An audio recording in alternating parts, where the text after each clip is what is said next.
Ay maganda pag-usapan nun natin itong isang celebrity o actress na kung saan ay nagreklamo mga kababayan na may kinalaman dito po sa napakataas ng kanyang binayad na buwis sa Bureau of Customs. Alam niyo ho, may binabanggit ho ang Bureau of Customs na ang gagawin daw po nila ay sila po ay magre-reach out dito po sa actress na si Bella Padilla para maresolba itong sinasabing napakataas na buwis o duties na ipinataw sa kanya. So sabi po ng Bureau of Customs ay ang sabi ho nila ay direkta raw po at sekreto o ililihim sa publiko ang pagresolba dito. Alam niyo, hindi po dapat dahil sa napaka-importante rin po ito sa ating mga kababayan. At simple lang ho pinagtatalunan rito, hindi naman ganun kalaki na milyon-milyon. Kasi ito pong actress na si Bella Padilla, mga kababayan, may binili pong item na nagkakalaga ng 11,000 pesos. Pero siya po ay binuwisan ng 4,600 pesos. Ang taas ho, di ba? At ang sabi ho ni Bella Padilla ay kadalasan kasi nakakatanggap po siya niyan, bumibili po siya online.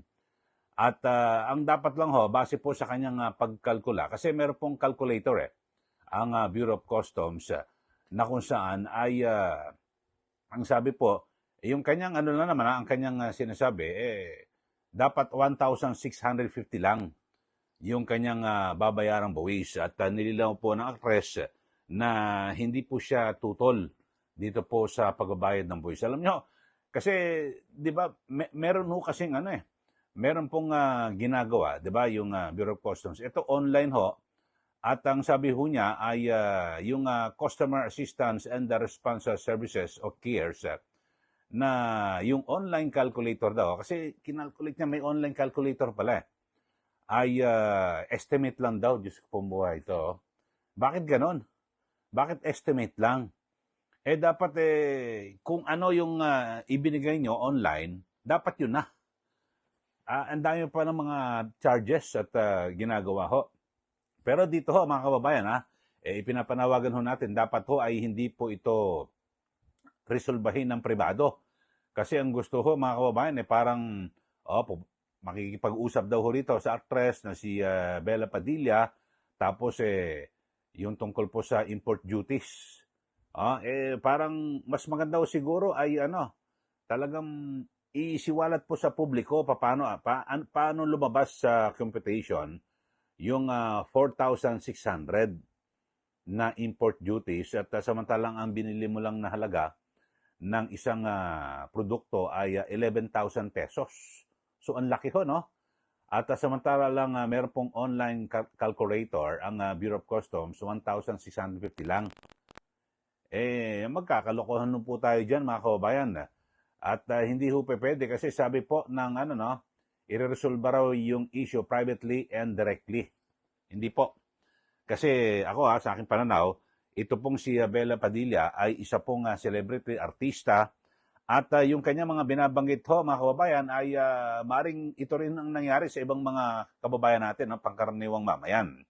Para mabigyan din ho ng ng paliwanag ang publiko, dapat isiwala to, hindi pwedeng direkta at para resolbahin. Alam niyo, ito, kahit pa paano, mayaman naman ho itong si Bella Padilla.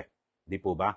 At hindi naman ho siguro masakit sa kanya yung 4,600. Kaya lang, pero alam niyo, kahit na may pera ka, sa tingin mo parang nautakan ka o, di ba? Hindi ka papayag, mga kababayan. O parang sumobra ang singil sa'yo na hindi tama. So talagang papalag ka. Paano ho yung mga pangkaraniwan natin na kababayan na hindi po makapalag?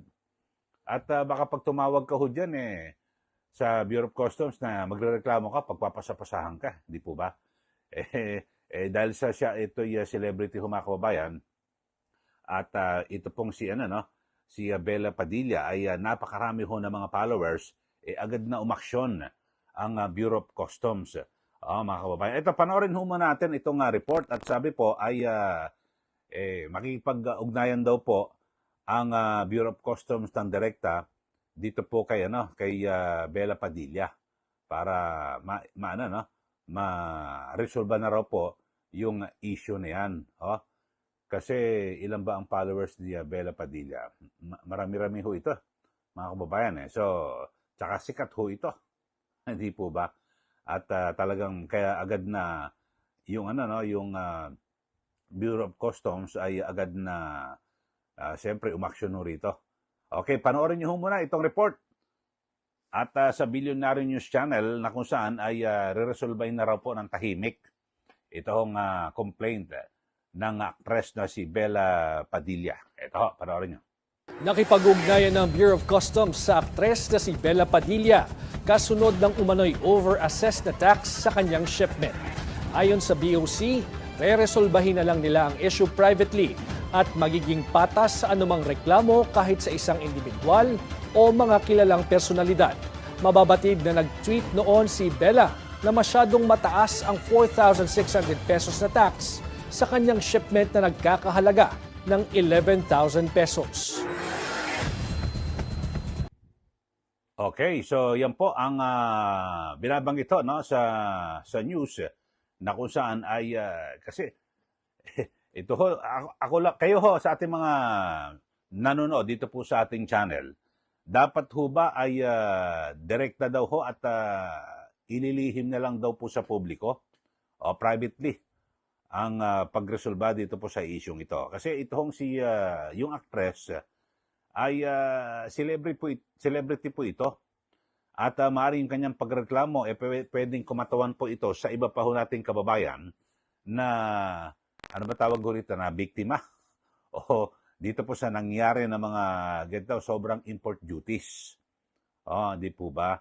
Kasi alam mo, yung ganyang 11,000, siguro may mga order na ganyan na mga, halimbawa, pangkaraniwang manggagawa, yun nasa middle income, no?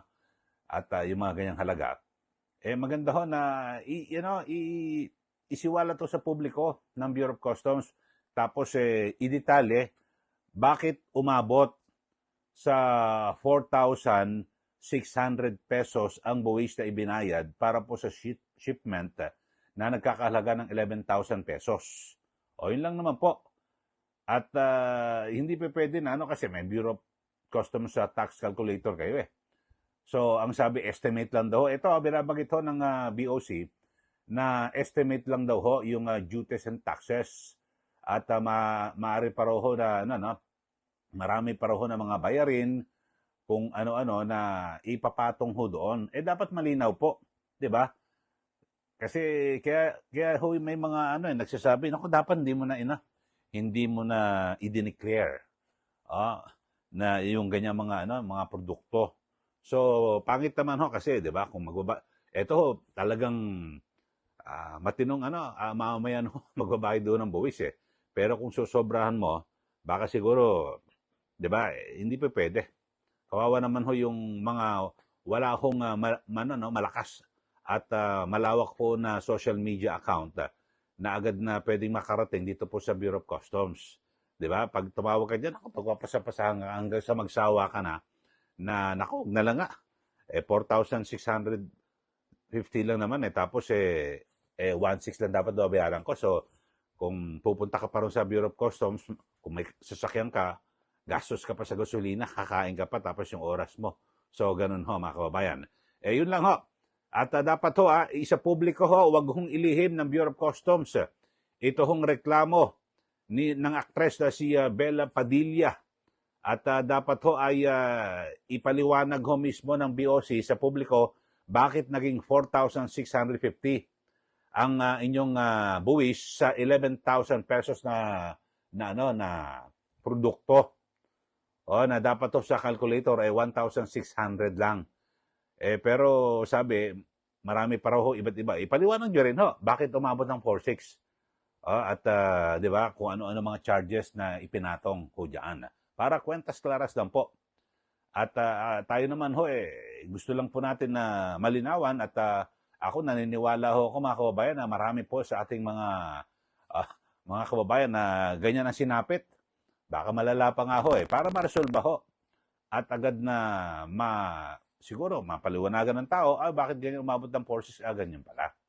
Pero kung mahirap naman na halimbawa privately raw ho, at direkta kakausapin na lang si Bella Padilla, siguro baka O sige, balik mo lang 3,000 para wala nang usapan. Kasi sikat na tao yan eh. Paano naman yung pangkaraniwang mamayan, di po ba? Yun lang ho, mga kababayan. Talagang grabe ho sa Bureau of Customs. Yun ho. At sa mga bago lang po sa ating channel, subscribe na po kayo. At huwag niyo rin kalimutan na i-like at i-share. Muli, ito po si Ka Eli. Magandang araw po sa ating lahat.